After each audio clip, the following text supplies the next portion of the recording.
Astro Image Enhancement is the name of my honors project that I did in my final year of university, and I'm gonna go through my year-long experience of writing and coding the entire thing in under 7 minutes. Let's go. Okay, quick recap. Astrophotography is like normal photography, but the subject of your image is something astronomical. The image sensor in a camera collects the light and converts it to a digital signal, which means that having a larger sensor increases the capturing surface area, improving the image clarity and allowing for fainter objects to be detected. A larger aperture in lenses works the same way, especially if the quality of the glass is higher. But what does this cost you, the consumer?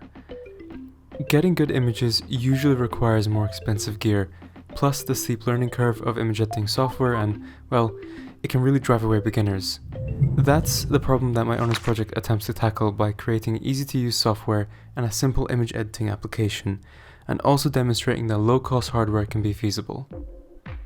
But hold on a second, we're jumping ahead a bit. Why do we even need to edit the images? The reason why is because of the way the image sensors work. Let's take a 12 megapixel sensor and simplify it down to a 12 pixel sensor.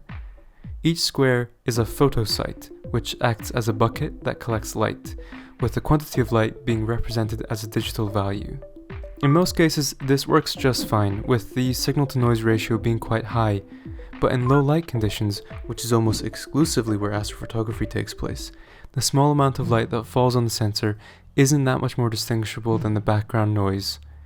That's why you have to take extra steps in order to process the image, in order to reduce the amount of noise and to enhance the parts that we want to see. Part 1 of my project is an application that gives users a graphical user interface to control the Raspberry Pi high-quality camera. The reason why this is needed is because normally the camera is interfaced using the Raspberry command line application. However, this can be quite difficult to use at first. My application is called PyCam Capture, and it is written in Python 3 using the PyGTK library, which is a set of Python bindings to the graphical user interface widget tool GTK. Thankfully, the operating system on the Raspberry Pi has GTK built in, so PyCam Capture is going to run without needing to compile to an executable binary. Just before we begin though, as a disclaimer, because I am being graded on this video, the demo shown is a continuous recording, but for time-saving purposes it has been cut and sped up in certain areas. Anyway, you run the application by double-clicking on the PyCam Capture Python file, or you can run it from the terminal. Either way, you might need to first give the file a check to make sure that the executable permission is there, either by going to the File Properties menu or by using the command line. We can switch between single shot and time-lapse mode up at the top, and there's also an About menu. Okay, so we have a preview button that opens a 5-second preview just to make sure that you've got things lined up correctly. Now we can click on the capture button and it opens a preview as it takes the image, after which it displays the image that it just took. When you mouse over any of the interactable elements of PyCam Capture, you will get a tooltip which explains what the slider or button does. Okay, now we can take a time lapse. The number of images and the interval between images are the two important controls here. Let's take a time lapse of 10 images with a 1-second gap between them.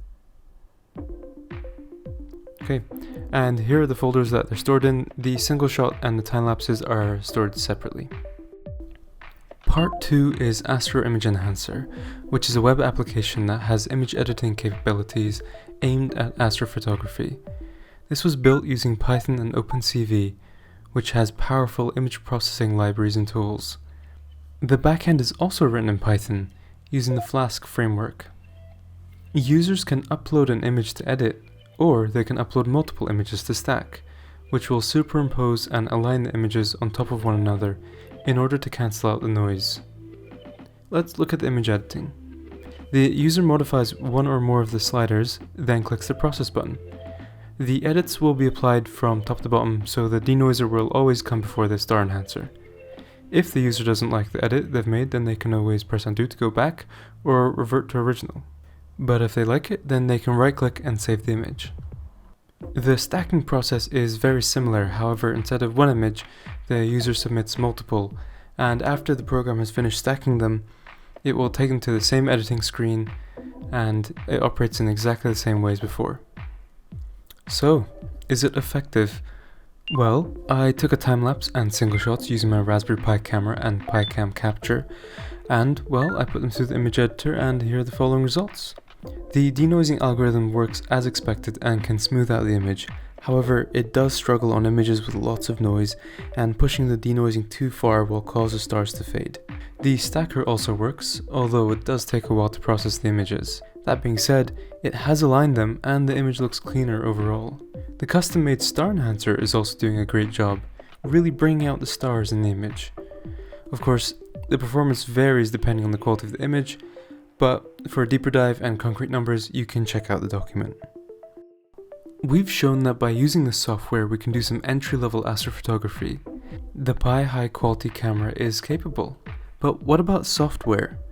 The usability study results show mixed results, though on average the participants found the user interface simple and understandable.